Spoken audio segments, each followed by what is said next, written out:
ये माना जाए कि फिर किसी भी शादी के लिए कुंडलियों का मिलान बहुत जरूरी है। पैटर्न नहीं से समझेंगे ना आप? बिल्कुल, हाँ। बिल्कुल, बिल्कुल। उसमें मिलान बहुत ज़रूरी है, लेकिन इस मिलान पे मैं आगे अभी और चर्चाओं में आपको बताऊँगा मिलान कितना ज़रूरी है और कहाँ-कहाँ ये यूज़ हो सकता है। जी। तो कहाँ-कहाँ ये यूज हो सकता है, और किसी भी शादी से पहले कुंडलियों का मिलान क्या सिर्फ गुण मिलान है, या हमें बाकी चीजों को भी ध्यान से समझना होगा? मुझे ऐसा लगता है क्योंकि जो मेरा एक्सपीरियंस कहता है, गुण मिलान जो है वो शायद 90 में से 10% ही है, सिर्फ 10%। अब जो जो बाकी का 90% बचा है वो है आपकी कुंडली के मेन कोर प्रिंसिपल, वो बहुत जरूरी है।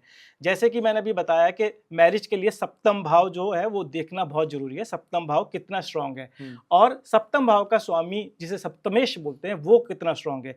एक जैसे फीमेल की हॉरोस्कोप में जुपिटर होता है मेल का कारक, मतलब उसके हस्बैंड का कारक फीमेल की हॉरोस्कोप में, और और मेल की हॉरोस्कोप में शुक्र जो होता है वो होता है फीमेल का सिग्निफिकेंट, मतलब उसकी पत्नी का कारक।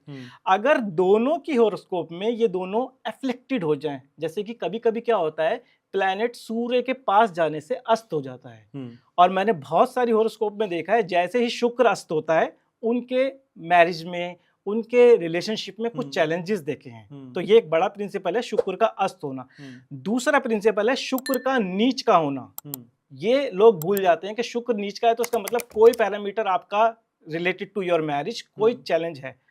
और तीसरा प्रिंसिपल है लोग 36 के 36 गुण भी अगर मिल रहे हों और ये पैरामीटर खराब हो तो मैं चैलेंज करके बोलता हूं यहां पर कि उनकी मैरिज लाइफ आप देख लेना, अगर 36 के 36 भी गुण मिल रहे होंगे उनकी मैरिज लाइफ अच्छी नहीं होगी। हाँ, और तीसरा जो प्रिंसिपल ये था कि नवमांश चार्ट देखना बहुत जरूरी है, जो लोग नहीं देखते।